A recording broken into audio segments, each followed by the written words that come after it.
Hi అండి, అందరూ ఎలా ఉన్నారు? Welcome back to our channel Shri Lakshmi creations 311. ఈరోజు నేను మీకు మంచి ప్రసాదాన్ని అయితే చూపించబోతున్నాను. అన్నవరం అనగానే మనకి సత్యనారాయణ స్వామి గారు గుర్తొస్తారు కదా. అలాగే మనం అన్నవరం వెళ్ళి సత్యనారాయణ స్వామి దర్శనం చేసుకున్న తర్వాత మనం ఇస్తరాకులో తీసుకునే ప్రసాదం ఉంటుంది చూడండి, అది మామూలుగా ఉండదు. తినే కొద్దీ మళ్ళీ తినాలనిపిస్తుంది కదా. అలాంటి ప్రసాదాన్ని ఈరోజు మనం ఇంట్లో తయారు చేసుకుందాం. గోధుమ రవ్వ ప్రసాదాన్ని ఎలా తయారు చేసుకోవాలి, ఏమేమి వేసుకుంటే మనకి ప్రసాదం జ్యూసీగా వస్తుంది అనేది ఈ వీడియోలో నేను మీకు చూపిస్తాను. నా వీడియో మీకు నచ్చితే లైక్ చేయండి, షేర్ చేయండి, సబ్స్క్రైబ్ చేయండి. మరిన్ని మంచి వీడియోస్ కోసం నా ఛానల్ని సపోర్ట్ చేయడం మర్చిపోకండి. సత్యనారాయణ స్వామి ప్రసాదానికి, గోధుమ రవ్వ ప్రసాదానికి మనకి కావలసిన వస్తువులు అయితే ఇక్కడైతే ఉన్నాయి. మీరు చూసారు కదా, నేను ఇక్కడ అరిటాకులో మీకు కావాల్సిన పదార్థాలన్నీ పెట్టుకొని ఉంచాను, మీకు చూపించేస్తాను. మనకి ఇక్కడ ఇలాచీ తీసుకున్నానండి నేను. అలాగే మనకి స్పటిక అంటే పటికి బెల్లం కాదండి, ఇది తినేది కాదు. మనం దిష్టి దోషాల కోసం డోర్ బయట కట్టుకునే స్పటిక అండి. ఇది వేయడం వల్ల ప్రసాదం జ్యూసీగా వస్తుంది. అలాగే ప్రసాదం అనేది బిగిసిపోకుండా ఉంటుంది అనమాట. కంపల్సరీ ఇది వేయాల్సిందే మనం ప్రసాదంలో. దీన్ని మట్టికి స్కిప్ చేయకూడదు. అలాగే మనకి గోధుమ రవ్వ, పెద్ద సైజులో ఉన్న గోధుమ రవ్వని మనమైతే తీసుకోవాలి. చూస్తున్నారు కదా, ఇక్కడ సైజు అయితే పెద్దగా ఉంది కదా. మనకి అన్నవరం ప్రసాదానికి ఈ సైజులో ఉన్న రవ్వ మాత్రమే మనకి బాగా ఉపయోగపడుతుంది. మామూలుగా మనం ఉప్మా చేసుకునే రవ్వని మాత్రం వాడొద్దండి, ఈ సైజు ఉన్న రవ్వని మాత్రమే తీసుకోవాలి. అలాగే మనం 1 కప్పు ప్రసాదానికైతే ఇప్పుడు మనం రెడీ చేసుకుంటున్నాము. ఈ కప్పు రవ్వని తీసుకుంటే ఈ కప్పు రవ్వకి 1 కప్పు పంచదారని అయితే తీసుకోవాలి. సేమ్ కప్తోనే పంచదార 1 కప్పు బెల్లాన్ని తీసుకుంటామండి. అలాగే ఇందులో 1/2 కప్ వచ్చేసి మనం నెయ్యిని వేసుకుంటాము. అన్నీ నేను ఈ ప్రాసెస్లో మీకు చూపిస్తాను. ఫస్ట్ మనం స్టవ్ ఆన్ చేసేసుకుందాం. ఇక్కడ నేను మీకు ఫుడ్ కలర్ని చూపించడం మర్చిపోయాను. వీలున్న వాళ్ళు ఫుడ్ కలర్ వేసుకోండి, లేదు అంటే కుంకుమ పువ్వుని వేసుకోవడం చాలా శ్రేష్టకరం. సో కుంకుమ పువ్వు ఉన్నవాళ్ళు కుంకుమ పువ్వును వేసుకోవచ్చండి. మనం గ్యాస్ ఆన్ చేసేసుకొని స్టవ్ ఆన్ చేసేసి మనం ఒక మూకని పెట్టుకొని రవ్వనైతే దోరగా సిమ్లో పెట్టి వేయించుకోవాలి అండి. అప్పుడే మనకి ప్రసాదం పర్ఫెక్ట్గా వస్తుంది. ఈ ప్రసాదంలో మెయిన్ వేయవలసింది సుగంధ ద్రవ్యాలలోని మనకి ఇలాచి, స్పటిక, అలాగే చిన్న జాజికాయ ముక్కని వేయాలండి. ఈ జాజికాయ ముక్కని కట్ చేసి వేస్తాను. ఈ మూడింటిని కలిపి మిక్సీ చేసుకోవాలి. ఈ జాజికాయ చిన్న ముక్కని కంపల్సరీ వేయాలండి, ఎవరు మర్చిపోవద్దు చేసినప్పుడు. ఈ 3 మెయిన్ ఇంగ్రీడియంట్స్ అండి ఇందులో. ఇప్పుడు మనం తీసుకున్న రవ్వని సిమ్లో పెట్టుకొని దోరగా బాగా ఫ్రై చేసుకోవాలి.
ఈ రవ్వని కలుపుకుంటూ ఫ్రై చేసుకోవాలండి, లేకపోతే కింద ఉన్న రవ్వ అంతా మాడుతుంది. మనం సిమ్లో పెట్టినా సరే మనం తీసుకున్న ఈ గిన్నెను దలసరగా మందంగా ఉన్న గిన్నెను తీసుకుంటే మంచిదండి. పలుచుగా ఉన్నది తీసుకుంటే రవ్వ అనేది మాడిపోతుంది. తర్వాత మనం అన్నీ యాడ్ చేసినప్పుడు మనం సిమ్లో పెట్టి చేస్తాం కదా ఈ ప్రాసెస్ని, అప్పుడు కింద అనేది అడుగంటుతుందండి. అందుకని చెప్పేసి నేను సిమ్లో పెట్టి వేయించుకోవాలి, సిమ్లో పెట్టి చేసుకోవాలి అని చెప్తున్నాను. దళసరిగా ఉన్నది తీసుకుంటే మాత్రం మనకు ఆ ప్రాబ్లం అంతగా ఉండదన్నమాట. మనం కలుపుకుంటూ ఫ్రై చేసుకుందాం. ఇక్కడ నేను చేస్తున్న విధంగా మీరు కూడా అలాగే చేయండి. కొంచెం కొంచెంగా కలర్ అనేది చేంజ్ అవుతుంది, చూసారా? చూడండి, లైట్ గోధుమ కలర్ అయితే వచ్చింది. ఆల్రెడీ ఇది గోధుమ రవ్వ కాబట్టి కలరు తెలుస్తుందండి బాగా మనకి. సిమ్లో పెట్టి మాత్రమే స్టవ్ని ఫ్రై చేసుకోవాలండి, మెయిన్గా మనం గుర్తుపెట్టుకోవాల్సిన విషయం. మనకి ఈ రకంగా కలర్ అయితే సరిపోతుందండి. మనమైతే దీన్ని ఒక బౌల్లోకి తీసుకొని నెక్స్ట్ ప్రాసెస్ని అయితే చూసేద్దాం. ఇదే గిన్నెలోని మనము 1 కప్పు రవ్వ, ఈ కప్పుతో రవ్వను తీసుకున్నాం కదండి, ఈ 1 కప్పు రవ్వకి 3 కప్పుల వాటర్ని అయితే వేసుకోవాలండి.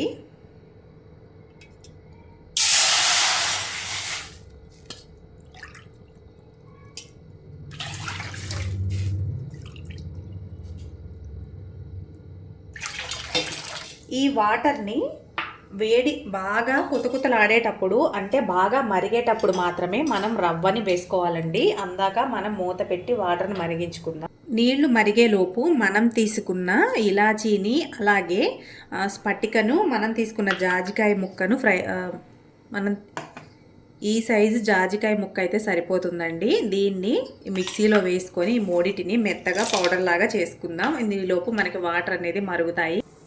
నీళ్లు మరుగుతున్నాయి కదండి, ఇప్పుడు మనం వేయించి పెట్టుకున్న రవ్వని వేసుకుందాం.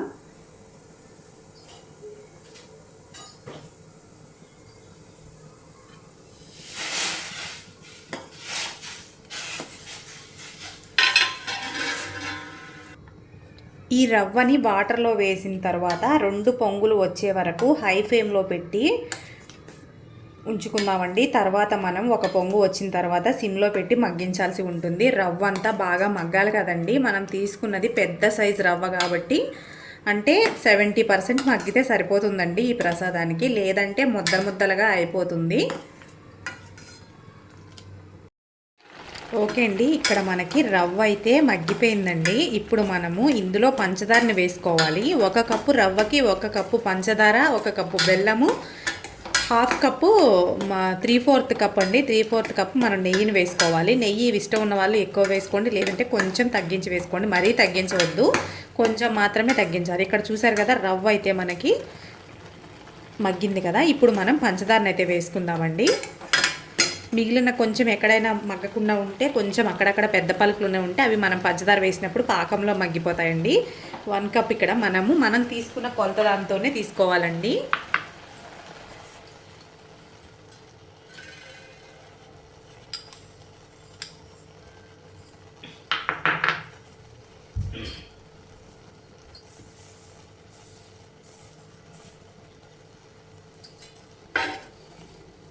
ఈ కప్పుతో పంచదార తీసుకున్నాం, ఈ కప్పుతో రవ్వ తీసుకున్నాం కాబట్టి ఈ కప్పుతోనే పంచదార తీసుకోవాలి.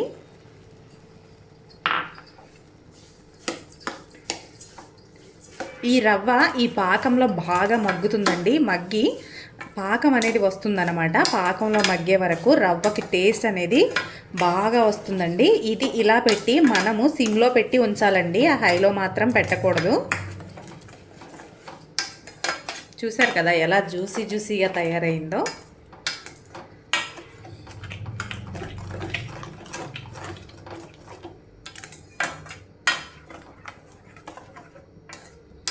సిమ్లో పెట్టేసి మూత పెట్టేద్దామండి, అప్పుడు మనకి కరెక్ట్గా మగ్గుతుంది.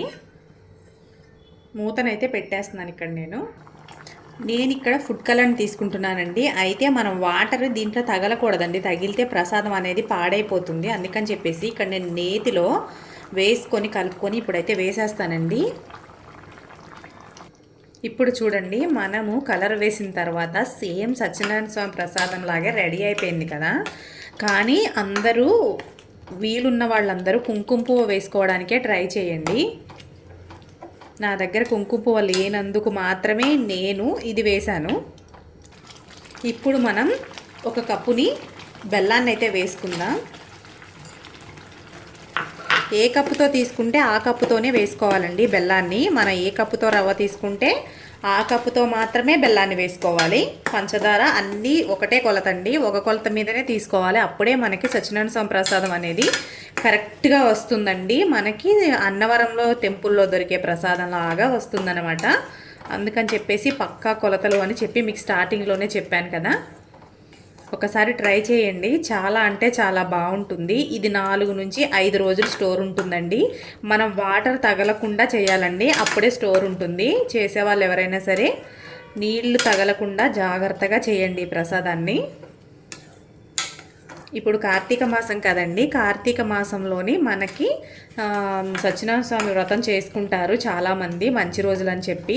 అలా చేసుకున్నప్పుడు మనం పొడి ప్రసాదం ఎలాగా సత్యనారాయణ స్వామి ప్రసాదం కథ చదివిన వాళ్ళ దగ్గర దేవుడి దగ్గరికి అయితే పెడతాం కదా. చాలామంది భోజనాలు పెట్టుకుంటూ ఉంటారు, సత్యనారాయణ స్వామి వ్రతం చేసుకొని భోజనాలు పెట్టుకుంటారు కదా. వాళ్ళు విస్తరలోకి ఇలా మనకి గోధుమ రవ్వ ప్రసాదాన్ని చేసి పెడితే చాలా బాగుంటుందండి. వచ్చిన వాళ్ళు కూడా ఇంత బాగా చేశారు అని చెప్తారు. ఈ విధంగా ఒకసారి మీరు ట్రై చేయండి. ఎవరైనా ఇంకా వ్రతం చేసుకొని వాళ్ళు కానీ ఉంటే ఇలా ట్రై చేసి చేయండి, చాలా బాగా వస్తుంది. ఈ బెల్లం వేసిన తర్వాత పాకం అనేది చేంజ్ అయింది చూసారా, సేమ్ మనకి అన్నవరం ప్రసాదం లాగే చేంజ్ అయింది. కానీ ఇప్పుడు మనం సిమ్లో పెట్టుకొని మగ్గించుకోవాలండి. దీన్ని హైలో మాత్రం పెట్టకూడదు. ఇలా మూత పెట్టేసి మగ్గించేసుకుందాం సిమ్లో. ఇప్పుడు చూడండి, మనకి సేమ్ సత్యనారాయణ స్వామి టెంపుల్ నుంచి తెచ్చుకున్న ప్రసాదం లాగే ఉంది కదా. ఇలా ఉన్నప్పుడు మనం నెయ్యినైతే యాడ్ చేసుకోవాలండి. 3/4 కప్ నెయ్యినైతే యాడ్ చేసుకోవాలి. ఈ నెయ్యి బెల్లం కలిపి రెండు కలిపి రవ్వకి పడితే చాలా అంటే చాలా బాగుంటుందండి. ఇక్కడ మనం తీసుకున్న కప్పుతో 3/4 కప్పు నెయ్యినైతే యాడ్ చేస్తున్నాను. నా దగ్గర అయితే గేదె నెయ్యే ఉందండి, అదే యాడ్ చేశాను. మీ దగ్గర ఆవు నెయ్యి ఉంటే యాడ్ చేసుకోండి, హెల్త్కి చాలా మంచిది. కానీ చాలా శ్రేష్టకరం కదండి ఆవు నెయ్యి వేయడం వల్ల, అందుకని చెప్పి చెప్తున్నాను. వీలైతే ఆవు నెయ్యి వేయడానికి ట్రై చేయండి. ఇప్పుడు సిమ్లో పెట్టి మగ్గిందామండి కొద్దిసేపు. ఈ నెయ్యి బెల్లం రెండూ కలిసి మగ్గితే దాని టేస్ట్ వేరే లెవెల్ అండి, అసలు అంత బాగుంటుంది. నెయ్యి హోల్స్లోంచి కిందికి వెళుతూ బుడగలు కింద ఎంత బాగా కుక్ అవుతుందో చూసారా. ఇలా చూస్తుంటేనే తినాలని అనిపిస్తుంది. ఇంకా చేసిన తర్వాత మొత్తం నేనే తినేస్తానేమో అని అనిపిస్తుందండి, అంత బాగుంటుంది ఈ ప్రసాదం అయితే. నేను చాలాసార్లు చేశాను. చూడండి, ఈ నెయ్యి అనేది కిందకి వెళుతూ ఉంటుందండి. కిందికి వెళ్ళినప్పుడు బెల్లం నెయ్యి రెండూ కలిసి రవ్వకి ఎంత టేస్ట్ని తీసుకొస్తాయంటే అసలు చెప్పనవసరం లేదండి. సత్యనారాయణ స్వామి ప్రసాదం తినే వాళ్ళందరికీ తెలుసు. సత్యనారాయణ స్వామి ప్రసాదానికి ఎంతమంది లవర్స్ ఉంటారో తెలుసు. అసలు సత్యనారాయణ ప్రసాదం అంటే అంత ఇష్టపడే వాళ్ళు ఉంటారనమాట. చూడండి, ఈ రకంగా అవుతుంది కదా. ఇప్పుడు మనం సిమ్లోనే ఉంచాలండి. ఇప్పుడు ఉడికేటప్పుడు మాత్రం కంపల్సరీ సిమ్లో ఉంచే మగ్గించుకోవాలి.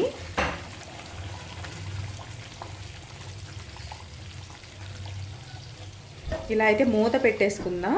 మధ్య మధ్యలో కలుపుకుంటూ చేయాలండి, లేదంటే అడుగంటుతుంది. అందుకని చెప్పేసి నేను మధ్య మధ్యలో ఓపెన్ చేసి ఇప్పుడు చూడండి, సిమ్లో పెట్టి అప్పుడప్పుడు మధ్య మధ్యలో కలుపుకుంటూ వేయించుకోవాలి. అప్పుడే మనకి ఉడికించుకోవాలి, అప్పుడే మనకి కరెక్ట్గా రెడీ అవుతుందండి. చూసారు కదా, గిన్నె కొంచెం పలచగా ఉందండి, అందుకని చెప్పి మళ్ళీ మళ్ళీ కలపవలసి వస్తుంది. దలసరిగా ఉన్న గిన్నె తీసుకుంటే మనం ఇన్నిసార్లు కలపక్కర్లేదు. చూసారు కదా, మనకి ప్రసాదం అయితే రెడీ అయిపోయింది. చాలామంది ప్రసాదంలో కిస్మిస్ డ్రై ఫ్రూట్స్ వేసుకుంటున్నారు. సత్యనారాయణ స్వామి ప్రసాదంలో అయితే అవి ఏమి ఉండవండి, ప్లెయిన్గానే ఉంటుంది. అందుకని చెప్పి నేను ఏం వేయట్లేదండి. ఇంకా మగ్గాలి మనకి దగ్గరగా.